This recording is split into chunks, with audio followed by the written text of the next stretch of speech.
Welcome to this live episode of Mind the Gap, Enablix's only podcast on sales and marketing alignment. So I'm Nick Zeke Lopez. We are live on LinkedIn Live. I'm the host of this one. And today joining me is Daniel Weiner. Danny, how's it going? Good. Thank you so much for having me on the only Enablix podcast. Honestly, we used to have dozens. I think this is the only one that survived. 100%. There was a great culling of podcasts.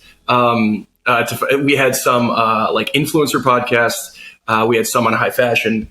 They didn't make it for obvious reasons. No, thank you for joining me. Absolutely. Talking through scaling sales and marketing through agencies, as well as a few other topics that are near and dear to your heart that I'd like to comment on. I can't wait to hear. I don't even know what we're talking about, so this is even better. That's 100%. So you thought you were coming for lunch, and this is the podcast. No. So before we get started, could you please just kind of give for the people listening, post haste, what's your background? How did you find your way to where we are, and how did we meet? How did we meet? That's a good story. We met playing basketball together for roughly the last decade or so through, I guess we have to shout out Furco. We have to shout out Fran Furco. Fran Furco, a little bit of a basketball legend in Atlanta. He is how we got connected. But my background is agency and marketing in general. I worked for a boutique agency in Atlanta for roughly 7 years, resigned amidst the madness of COVID in 2020 and launched what I do now, which is called You Should Talk To, officially in September of 2020. And okay, that was brief. I like that. No, question You Should Talk To. Can you give us, without selling us all, can you tell us what You Should Talk To is?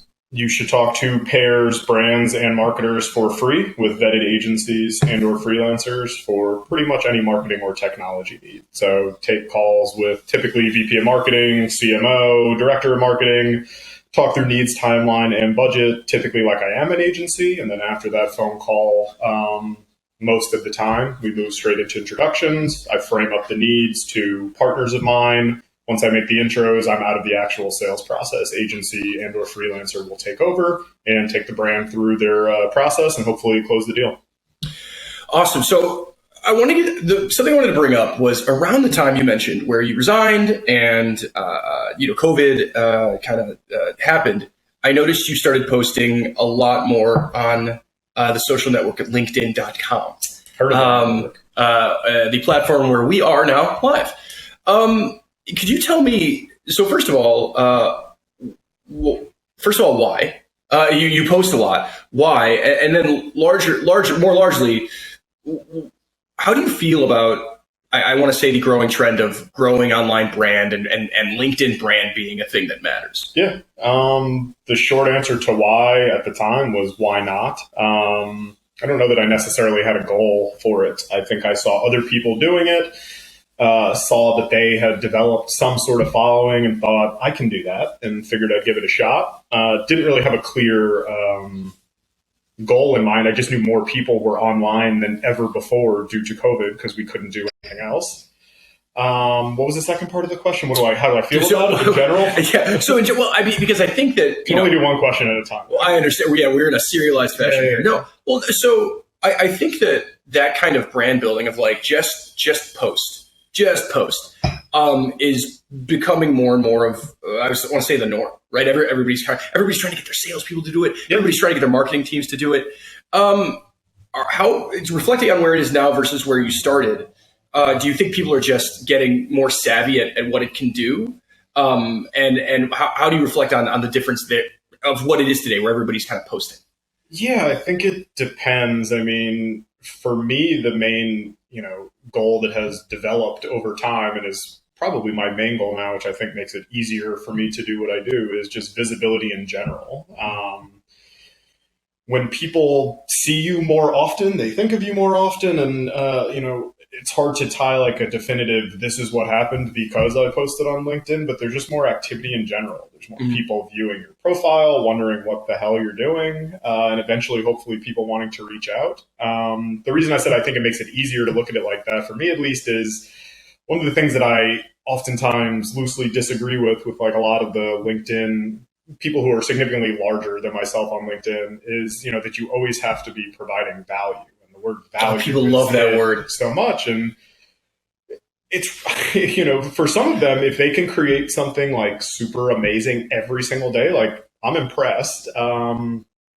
It's really hard to provide value every single day. Also, value is one of those words that means something significantly different to everybody. Yeah. So I make my main goal to just kind of, it's one more thing to check off. Typically in the mornings, I wake up.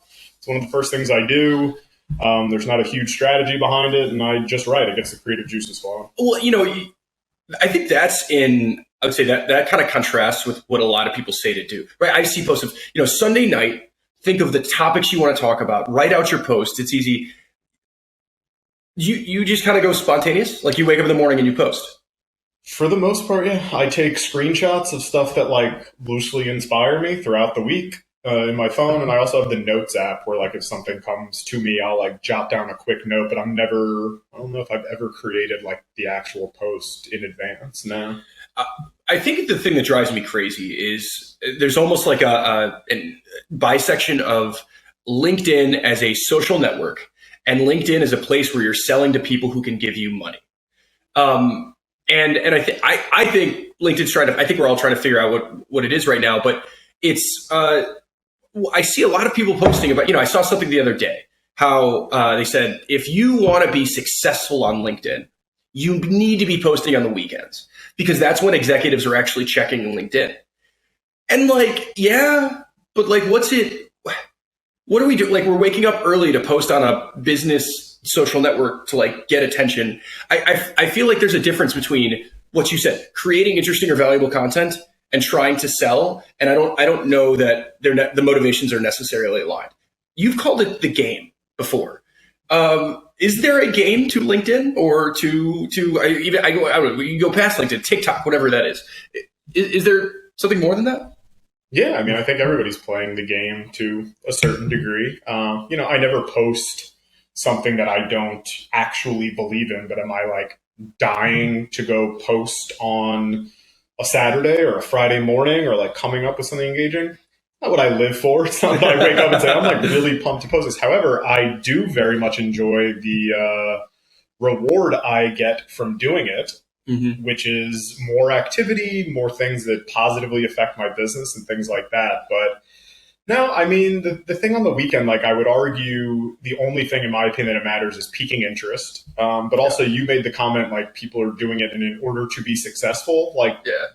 I would take it a step further and say, define success. Like, what is your idea of being successful on LinkedIn? I think overall visibility anywhere, and Gary Vee, I think probably like patented this whole line about attention, but he did it like 5 years ago and he was right. Like the only things in my opinion that matter right now is attention and visibility. It's what you do once you have it that probably matters, but it's so valuable for people to see you and see your name and just, see your company name as much as possible.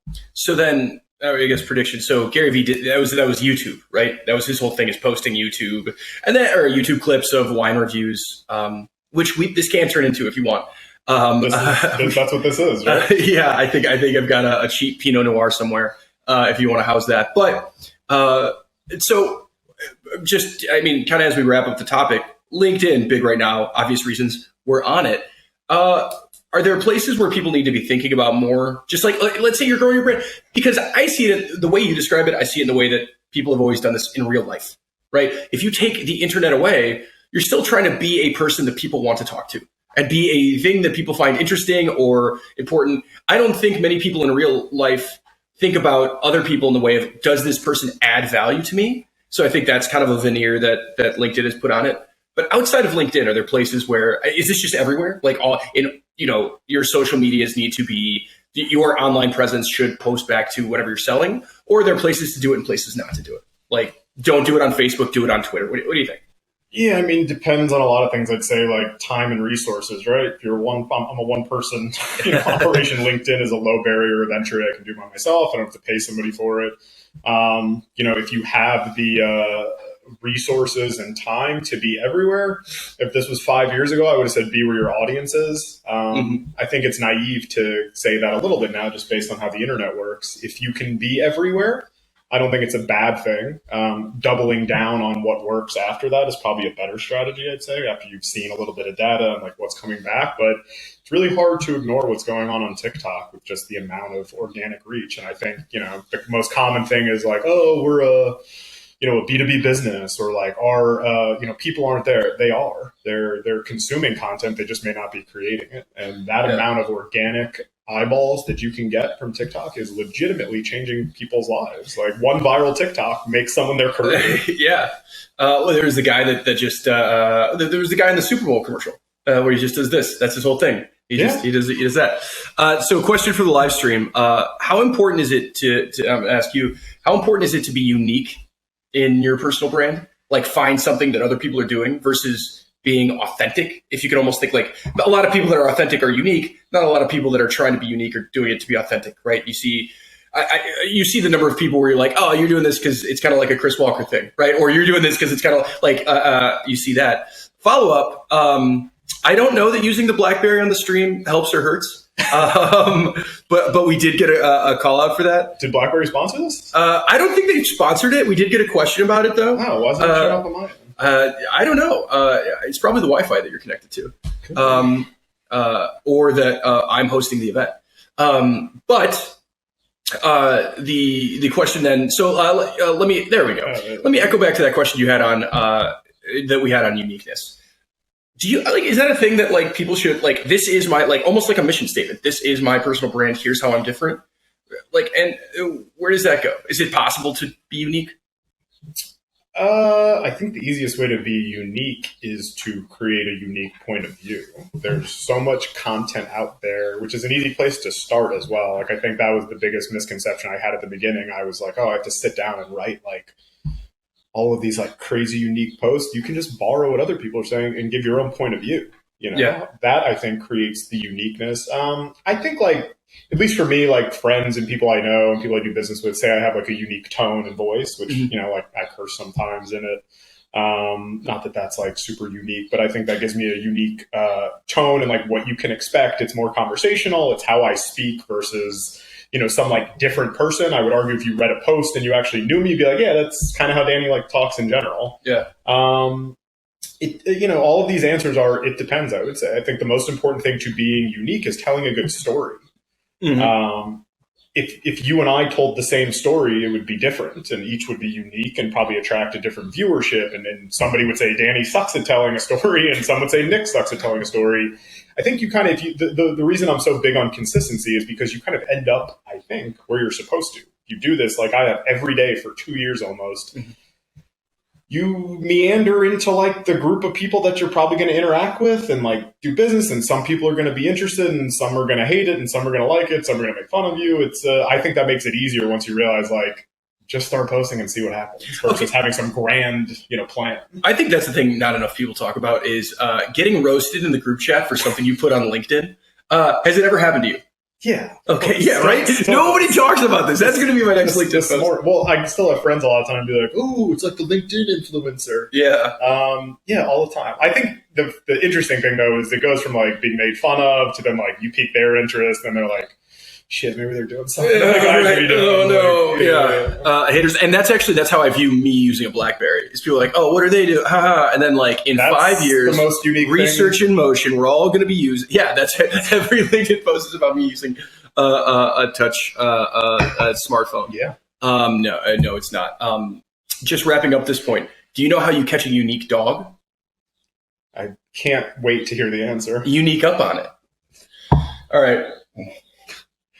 Transitioning to I really thought there would be like rocket, this is bad just rocket. It'd be like, yeah, like I don't have my brand pinned down, but this ain't it. Yeah. No, I always I think about as silly as it is, and I know that I'm going to get roasted if anybody. And no, I'm very sure that nobody that I know is watching this. But if I am going to compare it to something, it's that Kanye quote of like 3 beats a day for 5 summers, or 5 beats a day for 3 summers, of just like. Just keep going. Just keep going, and some of it's going to get good, and some of it you might write a book, or some of it you might get, It's also, I find like there's no, the reason I say like I'm so big on consistency, there's no rhyme or reason I have found, which used to be like maddening. I was like, oh, eventually I'll find like some sort of trend. Like if I post about this, there are posts where I'm like, oh, this is brilliant. And I push enter and like 3 people comment on it. And then I post something that I think I'm like, oh, this is dumb. I just wanted to get something out today. And like people go crazy, people go crazy in comparison to the 3 like thing. There are still people. It's amazing. There's trying to think of his name. He just became head of social for who was it for? If you're gonna name drop, you got to know for Morning Brew. Can't think of his name, but shout out to him. Joe Coffee. He posted something on Instagram the other day about how LinkedIn was wild, and one of his posts had 6 million views, I want to say, in like a day and a half or something. I have a post that gets like 10,000, and I'm super excited. So like there are definitely levels to the posting game, I would say. No, that's like Jack Appleby. Jack Appleby. There we go. Appleby. There we go. Well, we got the name. So let's move on to another topic. So I want to talk a little bit about what you've pivoted your career towards, because I think it's really important in sales and marketing. So the whole idea of using agencies.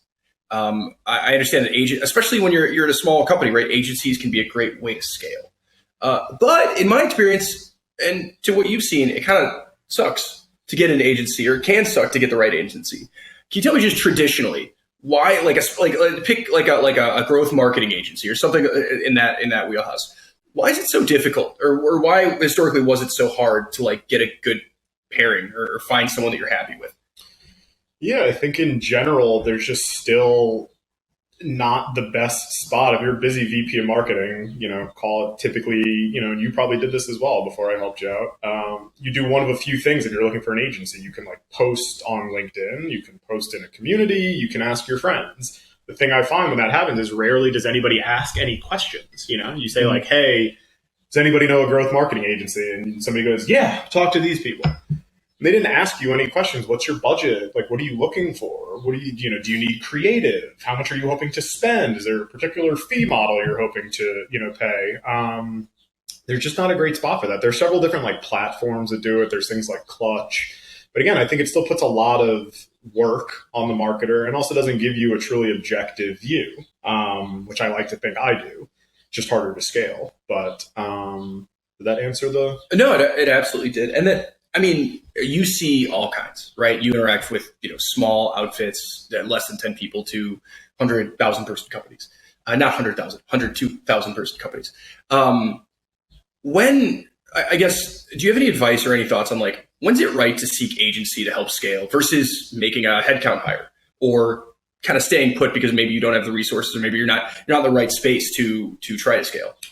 I don't think there's... A lot of people will answer that, I think, from what I've heard, with like a revenue marker. Like, oh, once you reach this, or like you reach a particular headcount, your marketing budget is X. I think it's harder to do that and have it translate across like a vast majority of businesses because everything is so largely situational. I think a lot of times you probably drop it into a few buckets of like, what are we trying to accomplish? What's the outcome of that work, and what do we hope to spend? It's funny, like when I asked, I have to know someone's budget to make a good pairing because agencies work with different budgets. Right. And a lot of people say, I don't know. And then typically the question they are able, I say, what are you hoping to spend? Like that's typically an easier way of saying that. But I don't know that there's like a universal or uniform answer to that question. It's usually based on that. Like there are plenty of times where I talk to a brand and my answer is, I don't think you're ready for an agency. If you don't have the time and resources to manage the agency, it's really hard to make them successful. A lot of people think like, oh, I'm a one-person marketing department. I'm just going to hire an agency and outsource to them, which I've seen is usually a recipe for disaster because you don't have the time or resources to make them successful and give them what they need to be successful. So I'm not willing to put an answer to that out into the universe because I don't think it exists, truthfully. It's so situational. So a question that came in that I also don't have a great answer to, so I'm wondering what you think.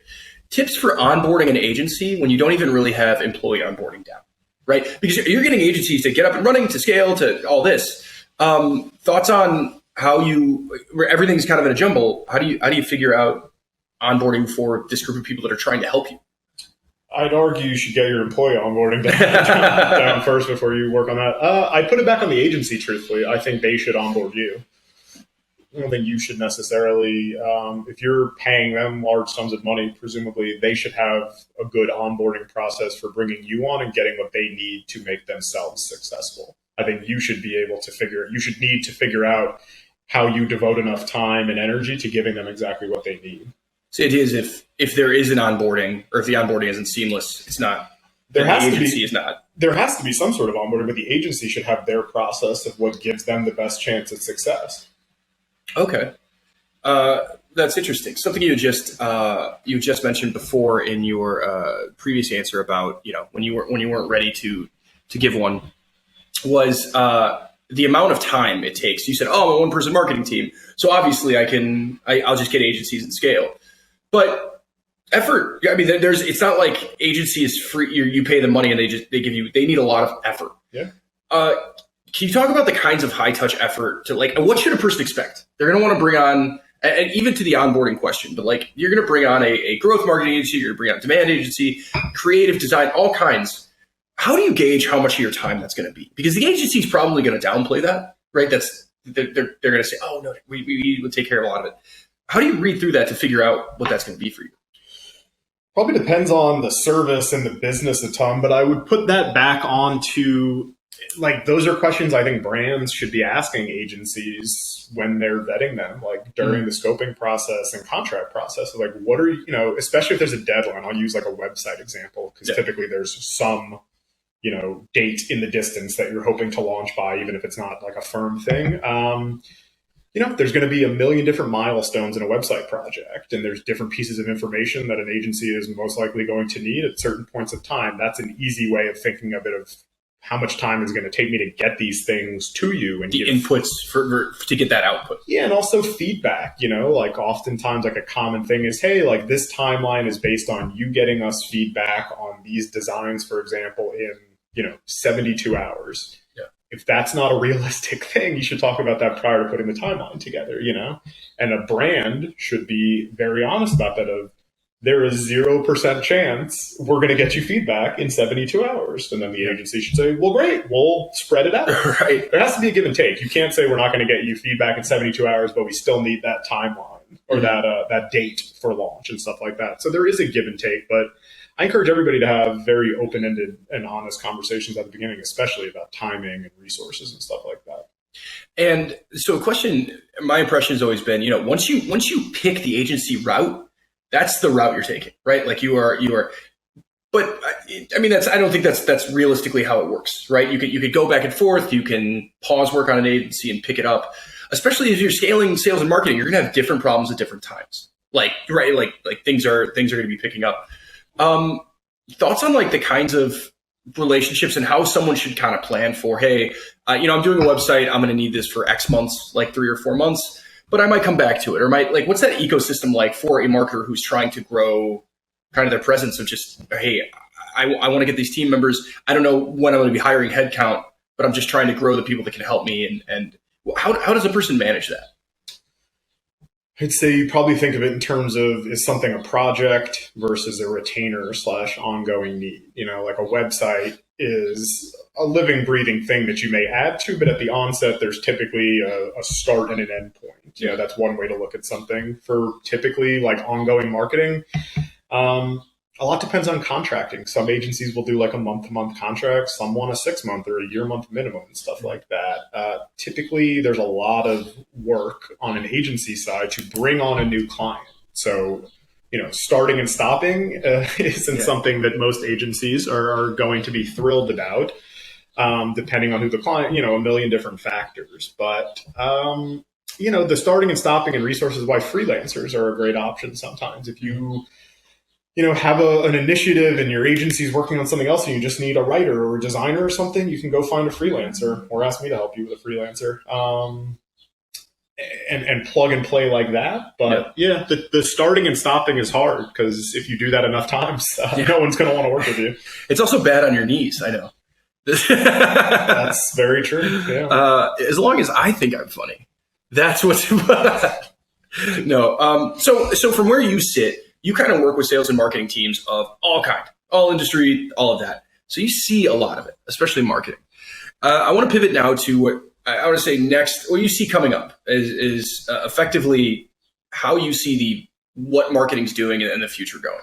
Give us a few thoughts you have on like what is effective marketing, and where do you think the sales and marketing either through agency or in house, like do you have any predictions for what the next 5 years are going to hold? Whether it be, we talked about brand building, we talked about scaling through agency. What are your thoughts? I think I've never seen a better time to be a freelancer, actually. It's really super difficult to hire right now, and a lot of, on one perspective and one point of view, but especially in the marketing and like creative space, a lot of people just don't want full-time jobs, and they can go be their own boss and be a freelancer and take on those clients and stuff like that. So I'm going to pause right there. So let's say I'm a successful demand gen marketer at a B2B company. What would I do? How do I start being how do I start that process? Do I really talk to somebody like you? You quit. You just quit? Like that's it? Do you set fire to the ships? Is there a way to see if it could work out for you? Like, I think I was talking with a writer about this recently. I think it's really hard to give it a fair shake and know what working for yourself as a full-time freelancer will be like unless you do go full steam ahead. That is obviously significantly easier for me to say when it's not my own financial situation in life. I would dip my toes in. I would pick up a client or two and see how it goes and stuff like that. It's a lot of the times the economics work out better for a freelancer where you can take on a couple clients and make more than you do as a full-time hire. You get to write off a bunch of stuff. Taxes are typically more beneficial in that scenario, but yeah, it's not for everyone, truthfully, like not having a steady paycheck, having to deal with collections. I mean, there's a million things that go into it. So speaking of freelance, a thing that I think is more and more popular is everybody and their brother saying, "Oh, how should I know if my freelancer content creator or my writer or my designer is doing well?" And they say, "Oh, well, you should see, does it bring in revenue?" I don't know. That's an opinion I see a lot on LinkedIn.com, but I don't think that's really realistic for a lot of cases. I don't think like you could tell revenue within the next 30, 60, 90 days. What's a way to know if it's is it literally just person to freelancer fit? Like, what do you think about a freelancer saying, "Hey, I help drive revenue, and that's what you should measure me to"? Is that realistic? No, I mean, I think like attribution is a muddied word that everyone strives for, that you waste time trying to get it. Depends on the service too. Like if you're in a creative space, say you're a writer or a designer, can you tie a blog post to revenue? Probably not. Yeah. Are they doing well? I'd say, did they do what you asked in the time you asked them to do it for the amount they said they were going to do it for? Like, to me, that's the measurement of success in that scenario. You can't put too much onto a freelancer in that scenario. If somebody is running like performance marketing for you and Google ads and things like that, easier to tie to revenue, of course. Right. But no, I mean, I think success is it depends what you define success as. But truthfully, like on the creative side, I'm typically telling people to find somebody that they mesh with. As a writer, as a designer, you're asking somebody to sit and have a conversation. You spit out a bunch of information and they go, "I know exactly what you're talking about," and then create something that doesn't exist, hand it back to you, and you say, "Yeah, that's exactly what I want." Like when you think of it like that, that sounds really hard, Yeah. And especially if they get it on like the first or second try, like what's the value in that? It saves you a bunch of time and energy, but I can't tie a dollar amount to it. Yeah. So there are certain things that are probably tied to revenue, and then there are certain things that are just make your life easier, which is harder to equate like a physical dollar amount to. So going back to your point about becoming a freelancer or whatever that is, you burn the ships, and I think the pandemic made that easier for you. COVID. Exactly. COVID burned your ships, right? But what if you kind of like your job and you like the idea of freelancing? How do you break into that? Because I think people look for freelancers. They don't necessarily go to people with full-time jobs and say, "Hey, can you do this for me?" Right? They look for freelancers, but you're not a freelancer because you don't know that that's what you want to do. Is there any? I would say you're going to say it depends, but are there any like commonplace steps of like the first few things you should do? You should go to Upwork. You should go to Fiverr. Like what? How do you even get a start? I'd say like a good first step is, if you're employed and you don't want to quit, is talking to your employer, like to make sure that they're not going to freak out, because you don't want to lose that right away. If they're like, "We saw you doing this, you're fired." Yeah. Having an honest conversation. I'd argue any good employer that actually cares about you, your mental health, your success, anything, will be happy for you as long as it doesn't infringe on what you're doing for them or compete with it. Depends. To me, like Upwork and Fiverr are not the best spot. I would say the best first step, which goes back to posting on LinkedIn, could be to legitimately tell every person you know what you're doing. And I'd be super specific and brief.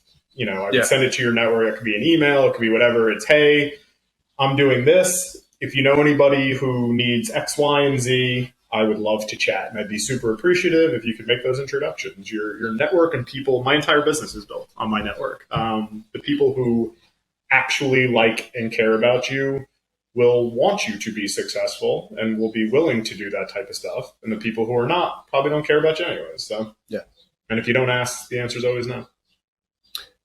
That's right. You miss 100% of the shots you don't take. Wayne Michael Gretzky, Scott, Michael Wayne Scott. Gretzky. Yeah, you get it. Okay, so before we wrap up here, is there anything that you have coming up that you want to point the people to? Anything in general that you think people should be checking out right now? This is your time to plug. You really didn't think you would plug anything. You think we would just that would be it. I mean, you can check out youshouldtalkto.com. But no, check out my LinkedIn. That's what I would say. I'm more approachable there. And what's your URL? Do you know? LinkedIn.com/in/Daniel Wiener. There we go. Is there a dash? Daniel dash? I don't know. I'm pretty easy to find. I think the business is called You Should Talk To. It's a quirky name. You got to find it. Anything I'm excited about? Yeah. My parents are taking their first flight in 2 years and like a week and a half to come visit me. So that's exciting. Nothing to do with work. Did you make an event page for that? I think those are the only two people here. I think my parents are probably watching this LinkedIn live. So. That's right. 2 of 10 million, as you said. That's even better. What are you excited about? What am I excited about? So coming up, not this Thursday, but the next Thursday, we have an episode of Mind the Gap. Danny Wiener. It's going to be that episode. Oh, that's actually launching. You can find it on Spotify, Apple, Stitcher, wherever you find your podcasts. Awesome. I'd say other episodes of Mind the Gap. Realistically, no. We've got a lot going on here, but when I think about the next few months, my mind goes to I've got my daughter. My daughter's learning to walk, so check out that footage at some point. That's gonna be hot. Maybe you'll get phone service. And that is our episode. You come for the BlackBerry. We got to wrap up. No. Hey, thank you very much for coming on today. Thank you for having me. Thank you everybody for the questions and the comments. And hope to do this again soon. Likewise. This has been Mind the Gap, a podcast about sales and marketing alignment put on by Enablix. My name is Nick Zeke Lopez. Thanks for listening.